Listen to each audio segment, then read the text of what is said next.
tremor she couldn't control anymore. "How does the defendant plead?" Judge Hartfield asked, The court has still reviewed not the looking evidence up from his presented. papers. In accordance with the law, Martinez the stood. motion is denied. "Your Honor, we request a moment to confer with Sarah Elizabeth Morrison." Sarah interrupted, her voice hoarse but clear. Captain. She Sub stood, 4821 swaying slightly, 76. but her spine straightened with muscle memory from another life. "Petty Officer, First Class, United States Navy, Service Number 47289-653. The courtroom went still. Judge Hartfield's head snapped up, his eyes locking onto hers for the first time. Something flickered across his face, recognition, disbelief, then something deeper. His hand trembled as he sat down his gavel. "Did you say Morrison?" His voice had changed entirely, stripped of judicial distance. "Sarah Morrison, SEAL Team 3? Sarah nodded, tears forming in her eyes.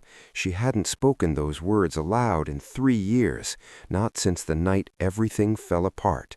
"Yes, sir." Judge Hartfield stood abruptly, and then, to the shock of everyone present, he placed his hand over his heart in salute. Bailiffs, attorneys, spectators all stared in confusion, but Sarah understood. She saw it in his eyes, in the way his jaw clenched with emotion. She'd seen that look before in the faces of men who'd been carried off battlefields, who'd been given second chances they never thought they'd get. "Master Sergeant William Hartfield, Marine Corps, retired," he said quietly. "Ramadi, 2006. You pulled me out of a building that was about to collapse. You and your team carried 3 of us through enemy fire. I've wondered every day for 18 years if I'd ever get the chance to thank you." The courtroom erupted in whispers. Sarah's legs buckled and she gripped the table. She remembered Ramadi, remembered the smoke and screaming, remembered the Marine with the wounded leg she'd thrown over her shoulder. But she'd buried those memories deep, along with everything else from before the descent began. Judge Hartfield cleared his throat, composing himself, but his eyes remained fixed on Sarah. "This court will take a 15-minute recess. Bailiff, please ensure Ms. Morrison has water. Martinez, my chambers now." When court resumed, Judge Hartfield looked like a different man. "After reviewing the circumstances of this case and consulting with counsel, I'm dismissing all charges. Furthermore, this court is ordering an immediate evaluation for veteran services and mental health support." He paused, his voice softening. "Ms. Morrison, what happened? How did you end up here?"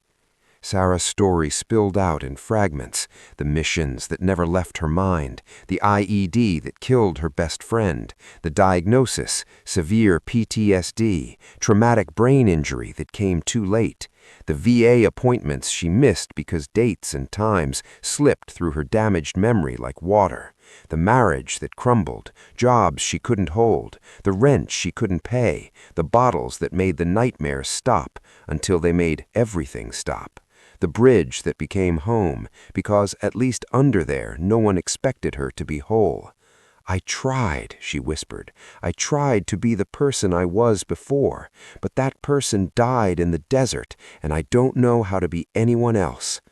Judge Hartfield stepped down from the bench, something unprecedented, something that would later be debated by legal scholars.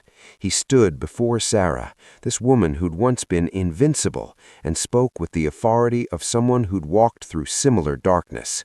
"You saved my life. Let me help save yours." He turned to the courtroom. "I'm calling in every favor I have. I want the VA here today. I want housing coordinators, trauma counselors, veteran advocates. I want her medical records reviewed by specialists, not bureaucrats. This is a debt of honor, and I will not let this system fail her again."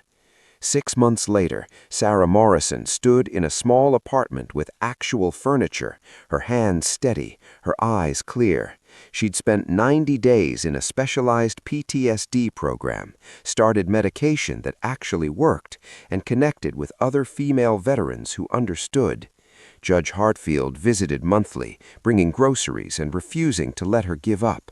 She wasn't fixed. She'd learned that broken things don't always return to their original shape. But she was healing, rebuilding herself into someone new, someone who carried both warrior and wounds with equal dignity. On Veterans Day, Sarah stood beside Judge Hartfield at a ceremony honoring service members. When they called her name, she walked forward, no longer invisible, no longer forgotten. The crowd stood in silence, not of